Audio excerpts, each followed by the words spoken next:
Hey everybody, welcome back to Boat Fool Sailing. Thanks for tuning in last week. Thanks for watching this week. Okay, I'm really excited about this week's episode because we're going to go through the hypothetical process of selecting a boat that's right for you under hypothetical conditions. Now, this show is not going to cover the entire boat buying process. We're talking about selecting boats that you're going to go look at with a surveyor or going to go kick the tires on, okay? So it's not about the financing, it's not about the insurance, it's not about any of that. It's about narrowing down the myriad boats for sale to a few that are the right ones to go look at and take a real close look at. Okay.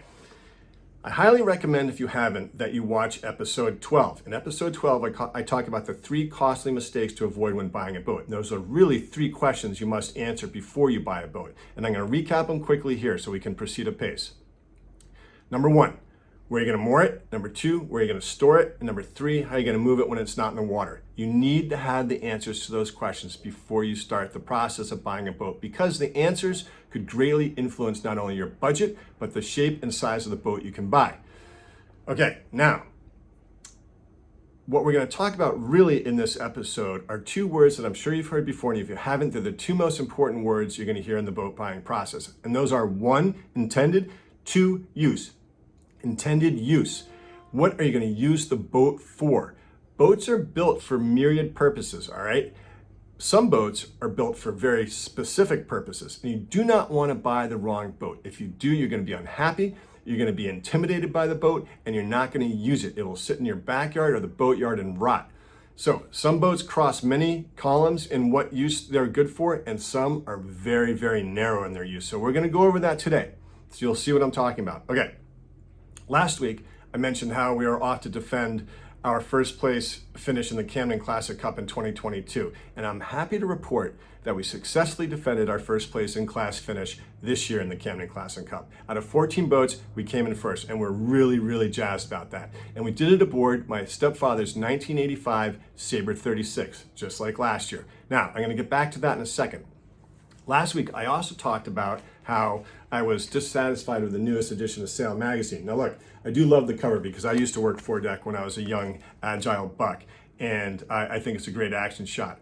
But what I was disappointed in mostly was with the article on Kirsten and her Golden Globe win aboard her Cape George 36, because I thought the article, A, was a little light, and secondly, I think they missed an editorial home run, Sail magazine, by not following that article with a profile of maybe, I don't know, Cape George Yachts, which is up in Port Townsend, Washington, where they're still making these boats that clearly are amazing because they got Kirsten around the world safely and in one piece. The boats are still being made. You can still buy them in various forms of completion.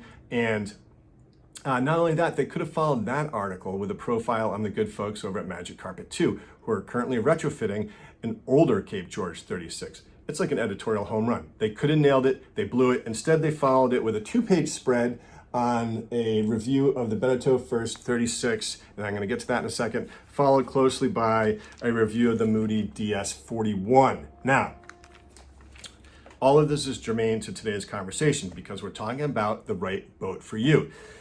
This Beneteau First 36 is touted as a racer cruiser. I will grant you that it is a racer. It is only a cruiser in looks and maybe on the mooring.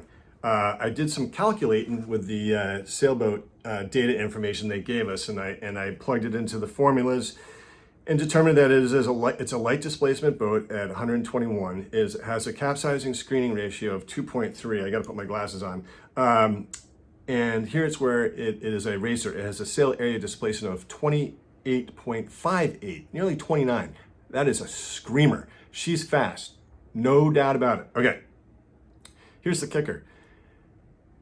The baseline for a comfortable boat should have a comfort ratio of around 30. That means it's gonna feel reasonably comfortable in most sea states, okay? This has a comfort ratio of 15.2. Not comfortable. That's gonna be like going down a backcountry road in an old pickup with no suspension, okay? It's gonna be brutal. But it also states here that they were doing a close reach at 8 to 9 knots the other day when they were testing it in about 12 knots, or 8 or 10 knots, they say here. They were doing 8 or 9 knots and a close reach. Ladies and gentlemen, I was out last night August 1st on my 43-year-old boat doing 6'7", 6'8", in about the same wind conditions, and that boat cost me $28,000 divided by 3 because I bought it with 2 partners. You know how much this boat costs? This Beneteau first costs $345,000. You know what the median home sale price in the great state of Maine is? It's $368,000. So basically you're buying a very small home that's gonna be very uncomfortable, okay? It does note that it does 18 knots with its asymmetrical up. I don't know if I need to do 18 knots when I'm out cruising with my kids, but anyway, if you wanna spend that kind of money to go 8 or 9 knots, have at it. The worst of the two really is this Moody DS41. You see the skipper there? You see him? See how his neck's all cranked up to look over that stupid coach roof? That's a really poor design, Moody. Sorry, it's true. It might be comfortable on the mooring, but in practical conditions like sailing like this, you can't see anything. You're gonna be looking like this all day, trying to see your foredeck, trying to see if you're about to run somebody over. It is a terrible design. I grant you it's trying to be like the catamarans, but it's not. It doesn't have a helm station higher up like the cats do so you can see. This would be very uncomfortable to sail and try to see in. Comfortable on the mooring, sure. And for $850,000, it ought to be. $850,000, folks. I don't know. That's like for the 1% of the 1% of sailors. And I think that Sail Magazine's just missing the bulk of us who just want to read about the Cape George and how amazing that boat is and how maybe you can find a used one that you could afford. Anyway, I did the calculating on the numbers on this too. It's a lot like my boat. Capsizing screening of 1.8, sail area displacement of 16.7.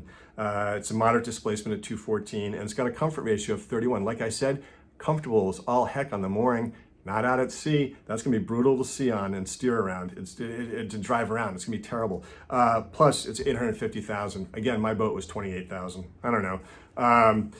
Anyway, I'm ranting, but I wanna get back to that Sabre 36 for a second because, and that's the whole point of this show is to get you all out on the water. That Sabre 36, you can pick one up for $40,000, $50,000, $60,000.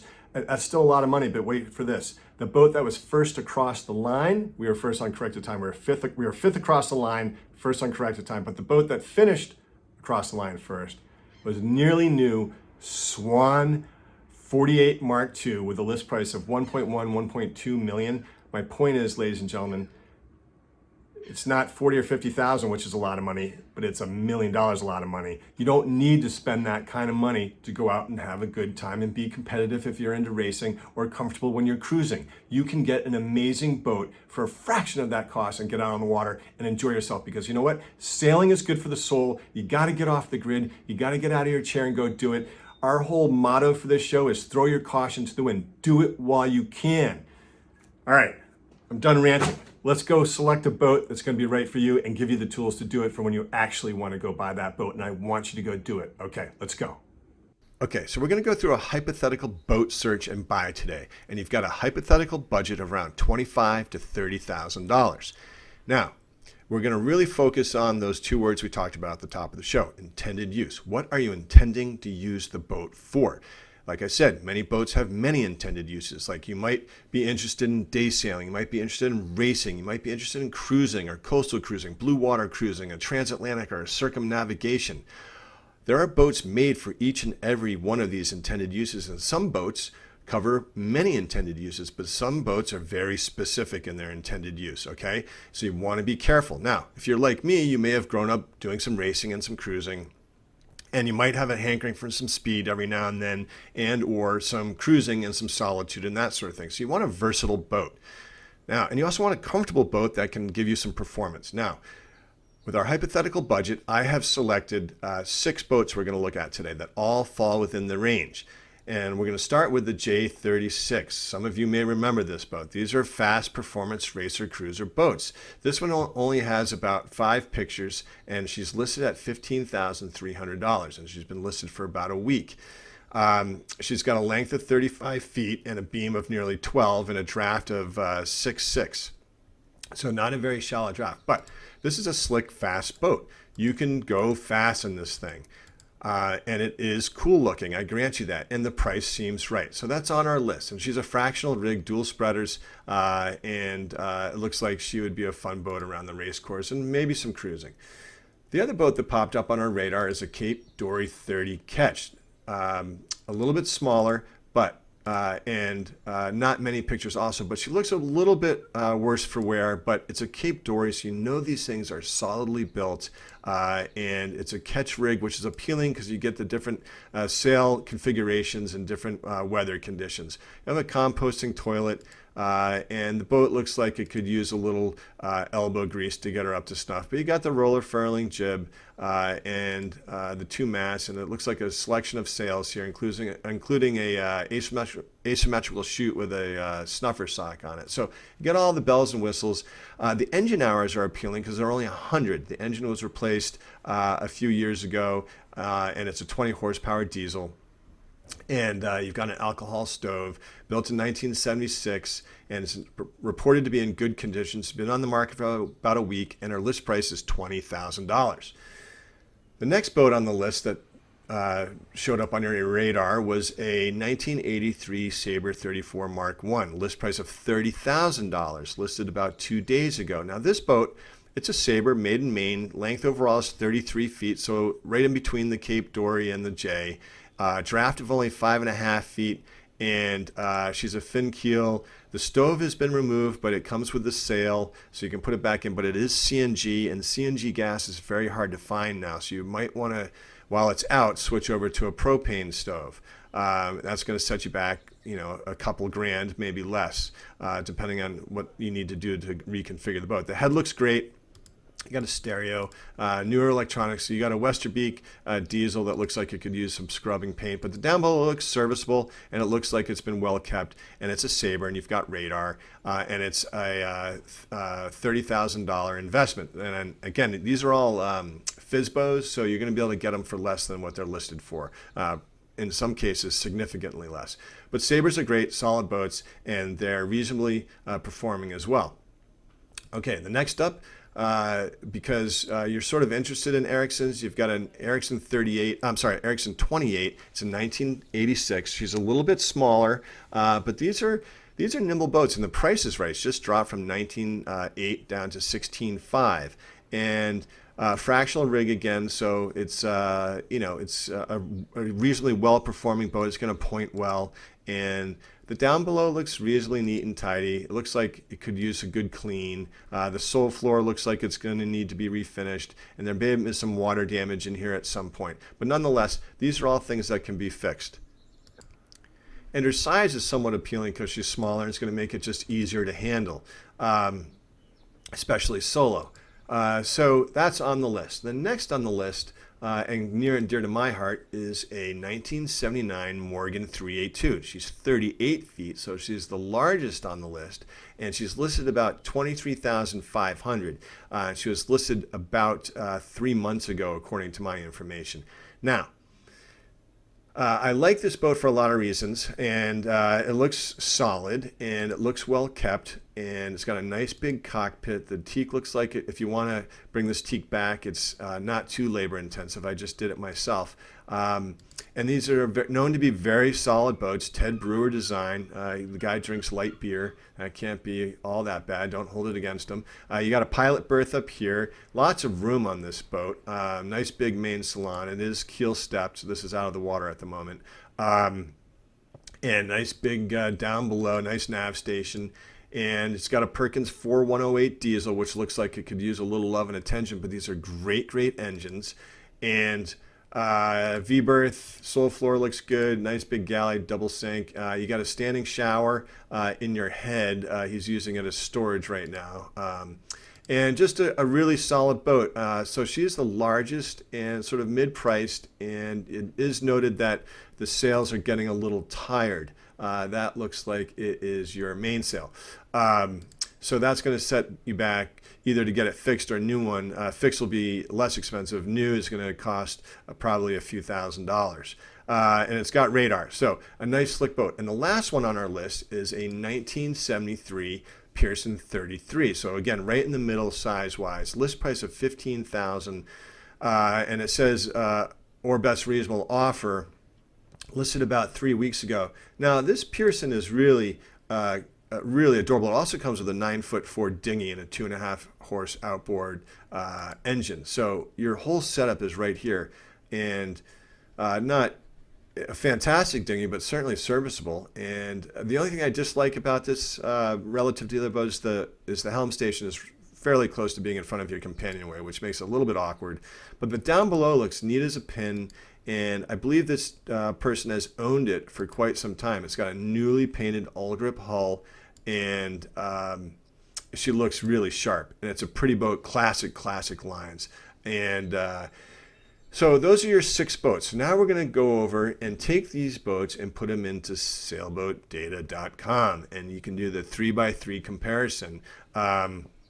And look at the sailboat data and really start to crunch the numbers. And that's what we're going to do now. So remember, our intended use is, some coastal cruising, overnighting, maybe some racing every now and then. But basically, you want something you can take your small family on. You want to be able to single-hand it, and you want to be able to have some fun, but also be comfortable.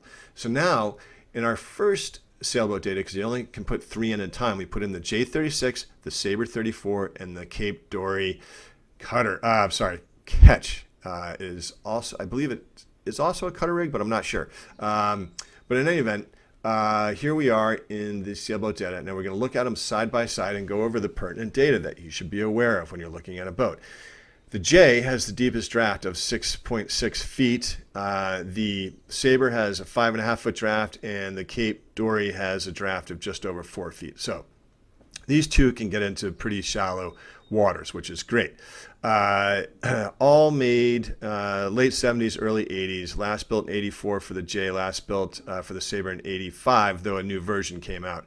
255 of the Sabres were made, 55 of the J, and it's unknown how many of the Cape Dories were made. Rod Johnstone designed the J, Roger Hewson on the Sabre, and Carl Ahlberg on the Cape Dory, obviously. Now, the balance to displacement ratio is just how stiff is the boat going to be in different sea states. And the J is actually a pretty stiff boat, but they're all around 40, which is sort of the benchmark of what you're looking for.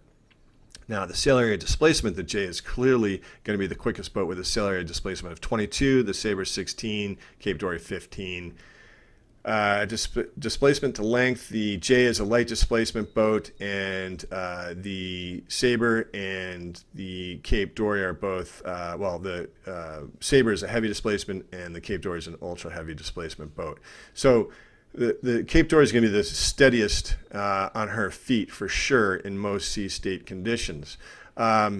So then getting down to the comfort ratio, this is the key, right? Because part of our intended use is comfortable cruising with your family.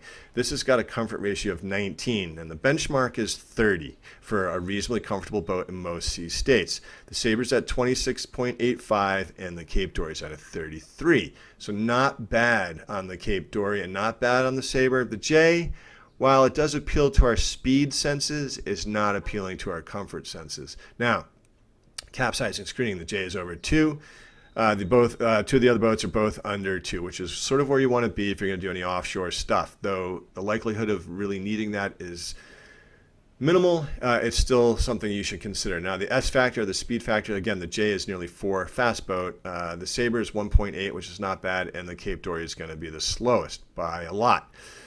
So looking at those data points, I think it's safe to say that the J36, while cool to look at and fast around the race course, is not going to solve for a lot of our needs and intended uses, which is cruising comfortably with a family, and it's just going to be a light sort of bouncy ride and not all that comfortable. So I think we can cross that one off the list.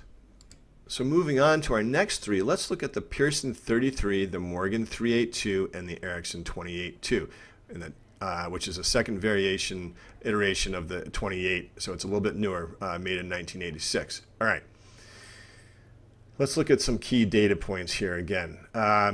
On the Pearson, it's a centerboard, so the minimum draft on that is 4. Board down is going to be nearly 8. So you've got some versatility here, which is nice. On the Morgan, your draft is 5. And on the Ericsson, your draft is 4. So again, all relatively similar in that regard in terms of getting into shallow anchorages, with the Pearson and the Ericsson being the better of the 3. The Pearson is the oldest, first built in 1969, last built in 1975. The Morgan started, this version of the 382 was started in 1977 and ended in 1982. And the Erickson, this version of it wasn't made until 1986, so it's the newest. William Shaw designed the Pearson, Ted Brewer, the Morgan, and Bruce King, the Erickson. And the balance to displacement ratio, you're looking for 40. The Pearson is the lowest at 38. The Morgan's right on 40, and the Erickson is surprisingly is at a 42, nearly 43. So a nice stiff boat. Sail area displacement. Let's scroll down to this screen. They're all within striking distance, with the Erickson being the fast. They're all over 16. The Pearson at 1604, Morgan at 16.2, and the Erickson at 17.22. And they are all moderate to heavy displacement. The Pearson's at 284, Morgan's at 267, and the Erickson at 263. Now let's look at the comfort ratio. The Pearson's at 28, Morgan's at 29.22, and the Erickson's at 21.82. So the Erickson is going to be the least comfortable of these three boats. Capsizing screening. Pearson and Morgan are all under 2. The Erickson is just over 2, and the S factor, pretty negligible across the board. Pearson's 1.79, Morgan's 1.9, and the Erickson's just over 2. So Erickson would be the fastest relative to the other boats. So given this data and our need to find a boat that's going to be comfortable for the family, a little bit faster, and a nice, steady, comfortable boat, I think we can exclude the Erickson from this list. And so now we're down to the Pearson and the Morgan, and the Sabre 34 and the Cape Dory 30. So let's look at those four more closely. And as I look at these numbers and revisit the Cape Dory, I realize, because I have, let's say, a family of 4, that's going to be, of the 4 remaining boats, the Sabre, the Pearson, the Morgan, and this boat, it's going to be the smallest. So we're going to eliminate the Cape Dory. Also, based on the pictures, it looks like it was sort of in the most rough condition. When I look at the hull here, it looks like it needs paint, and the coach ceiling here down below is this sort of lime green, and it just looks like it's a little bit rougher shape, and the seamanship seems to be lacking just a little bit. So based on my budget, based on my family size and my intended use, I think we're going to eliminate the Cape Dory, because performance-wise, out of all of them, it is the slowest, it is the heaviest, and it's going to be sort of the least fun to sail, though probably the most comfortable, with a comfort ratio of 33. But again, you have to sacrifice some things, and we're thinking about our intended use of having some fun performance-wise, but also being comfortable. And so I believe we're going to eliminate the Cape Dory. So that leaves us with the Sabre, the Pearson, and the Morgan. So let's look at those more closely. Okay, so here we are. We've got the Morgan 382, the Pearson 33, and the Sabre 34. All reasonably close in size, with the Morgan being the biggest, Sabre being second, Pearson being third. Now, length overall for the Morgan's 38, 32.9 for the Pearson, and 34.18 for the Sabre. And the beam is 12 on the Morgan, 10 for the Pearson, 10.5 for the Sabre. So the Pearson's very narrow.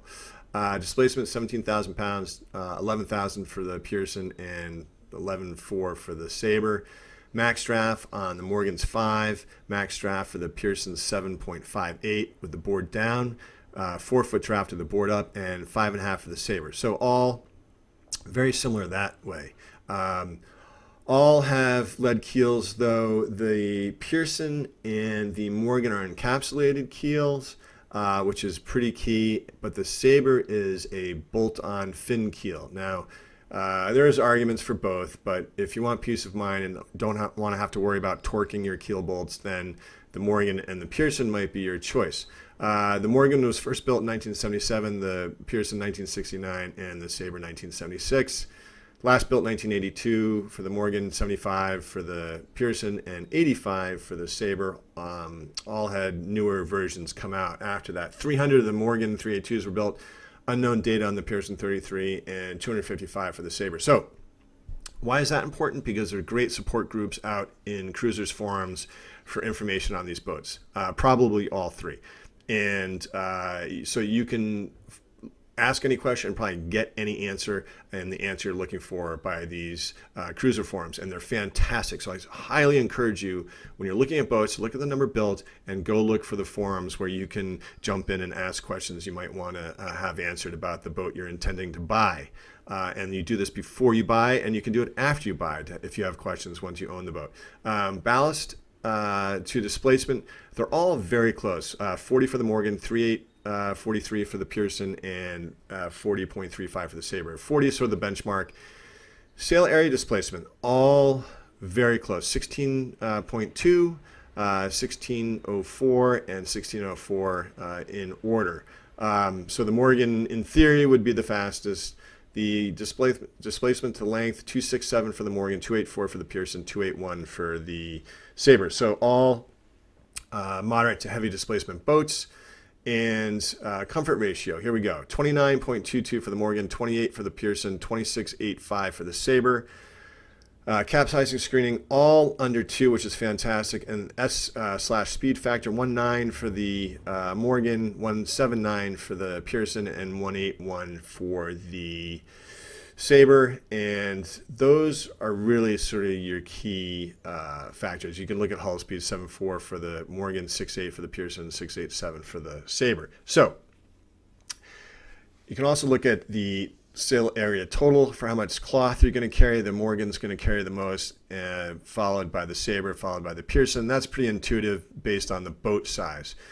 So now you got to narrow it down. And so this is when you're going to really start thinking about where you're going to use the boat for, who's going to use it, and how much room do you need, and if you're going to have the right mooring to put her on, if it's going to fit in your backyard, if that's an option. All these things are real considerations. So in my mind, I would eliminate the Pearson, primarily because it's so narrow. 10 feet is not wide. And while the photos are impressive, I do believe once you went and looked at this boat, you would find that it's really, really sort of tight down below. Not only that, but the helm station, if you recall, is right in front of the companionway. I'll get to that picture right here. And I would find that somewhat annoying if you've got your children coming out, or your boating partners coming out, and everyone's sort of sitting behind you in the cockpit. So I get it from a practical standpoint. If you had a Dodger up, you're well protected at the helm. But from a real life scenario, I feel like that might not be ideal. So we're going to eliminate that, and it comes down to the Sabre and the Morgan. The Sabre had a list price of $30,000. And the Morgan's got a list price of $23,500, but has some older sails. But the Sabre needs a new galley stove, because you don't want to put a CNG stove back in, because you're not going to easily find the gas for that. Now, it gets difficult because there's a 4-foot differential between these two boats, a 34 and a 38. And otherwise, they're reasonably similar in terms of their performance with their sail area displacement and their S factor.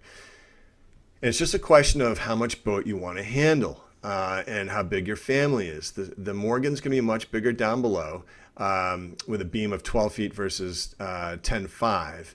And the Morgan's going to be more boat to handle and take care of. So it really is going to come down to your fortitude and your DIY abilities and what you're looking to do with the boat in terms of how much work you want to do. And ultimately, you need to get a survey for each of these boats, right? The Sabre has a survey, but it's from 2021, so you might want to get a new one. The Morgan does not have a survey, so you're going to want to get one. And you want to go out with the surveyor if you can and kick the tires, and also speak with the owners for each of these, because you can glean a lot of information from both working with the surveyor when there's room and time for you to be involved, and speaking with the owners of these boats. And now look, we're going to leave it there because I want to get your feedback as to which boat you would want. Now, the Morgan, classic lines, beautiful boat, and so is the Sabre. The Sabre, I think, has a little more modern look to her, which is not bad. I think it's a good thing. But both of them are fairly interchangeable in terms of their performance and size, though the Morgan is a little bit bigger. And so really it comes down to, do you want a bolted on keel? Do you want an encapsulated keel? And the results of a survey and which boat just appeals to your senses. So I would look forward to your feedback, and I appreciate you sticking with me on this episode. There's a lot of information. I'm happy to answer any questions you might have, and I look forward to hearing and reading your responses as to which of these two boats you would buy. Thanks for tuning in. See you next week.